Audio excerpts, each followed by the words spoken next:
Welcome to an introduction to the chi-square distribution. Have you ever wondered if lottery numbers were evenly distributed or if some numbers occurred with a greater frequency? How about if the types of movies people preferred were different across different age groups? Does the use of steroids in collegiate athletics differ across the 3 NCAA divisions? What about if a coffee machine was dispensing approximately the same amount of coffee each time? We can answer these questions by conducting a hypothesis test. The distribution used is called the chi-square distribution. We will learn 4 applications of the chi-square distribution. Number 1, the goodness of fit test, which determines if data fit a particular distribution, such as a lottery example. 2, the test of independence, which determines if 2 events are independent, such as a lottery example. 3, the test of homogeneity, which determines whether 2 populations have the same distribution, such as the steroid example. And number 4, the test of a single variance, which tests variability, such as in the coffee example. We use a notation shown here for the chi-square distribution, where the random variable is approximately the chi-square distribution, where the subscript is equal to the degrees of freedom, which depends on how chi-square is being used. For the chi-square distribution, the population mean is equal to the degrees of freedom, and the population standard deviation is equal to the square root of 2 times the degrees of freedom. The random variable is shown as chi-square, but can be any uppercase letter. The random variable for a chi-square distribution with k degrees of freedom is the sum of k independent squared standard normal variables.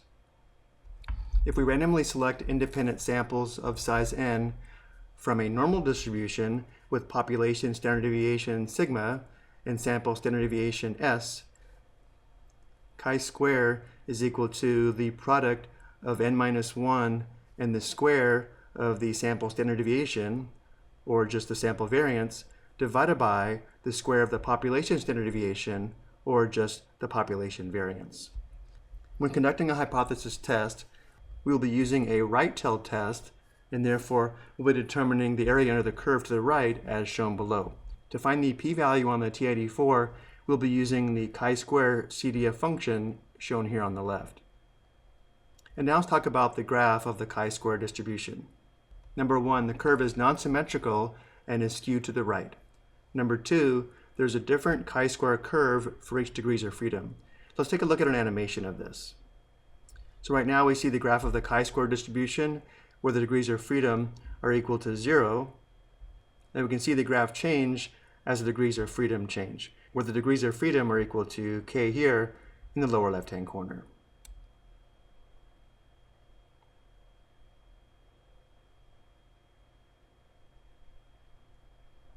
Notice as the degrees of freedom increase, the curve approaches a normal distribution.